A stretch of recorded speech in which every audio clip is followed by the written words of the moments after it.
Sometimes, I'll admit that I appreciate the modern quality of life features of JRPGs. Over the years, the genre has made it easier for players to jump in and have a good time without the overbearing stress of being underleveled or forgetting to save. However, growing up, I never had an issue with grinding or long conversations, but everything has since been streamlined so that it's kind of hard to remember what it was like to spend an entire night trying to get past a difficult boss or find out where to go for that matter. Enter Fantasian from developer Mistwalker. The game is from the mind of Final Fantasy creator Hironobu Sakaguchi, who wrote and produced the project. While it introduces some very creative dungeon designs and unique battle system, it is also unapologetically old school. So, we decided to list out some things you'll find in Fantasian that you don't normally see anymore in today's JRPGs. Amnesiac protagonist. Ah yes, we've all joked about this once or twice, where the protagonist has somehow lost their memories in the beginning of the game. Well, Fantasian is bringing it all back.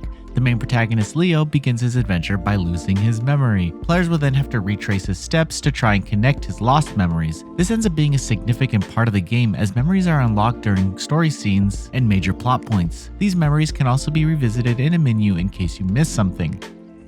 No voiced audio. That's right kids, you're gonna have to read through this entire game if you want to learn about the story. Everything from cinematics to character interaction is without voiced audio. In many ways, this forces the player to engage in the conversations and not just sit back and have some strangers read it off to you. This isn't something we see too often in modern JRPGs that strive to include dual audio options in most cases. In many ways though, I think it works for this title and gives it a layer of charm.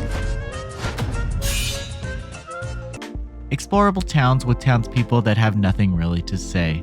Modern JRPGs do have towns, I know, but it's rare to find one that lets you randomly enter houses and search through all their stuff. Fantasian really pushes the explorable element by hiding chests and shiny objects around town that will beg you to explore every nook and cranny. There are even special lock chests that require keys to open. The townspeople are also rather chatty and have nothing really important to say. However, I couldn't help but talk to each and every one of them because most modern RPGs don't allow you to interact with everyone aside from a select few. Overworld map. Here it is, the overworld map that we've all been missing. We saw it in Bravely Default 2, but Fantasian does it in a way reminiscent of PlayStation era JRPGs where the camera is over the character and you'll randomly enter battle.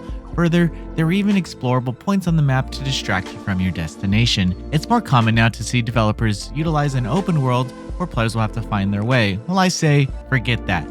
Give me an overworld map that I can get lost in. No fast forward option.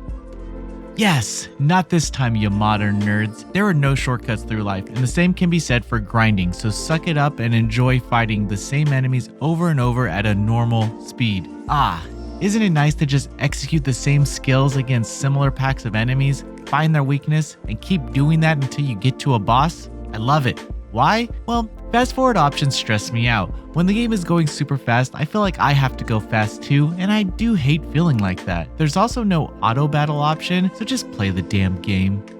And there you go. 5 ways Fantasian is unapologetically old school, and I'm still having a blast. Let me know if you're playing in the comments below and what you think about the game system so far.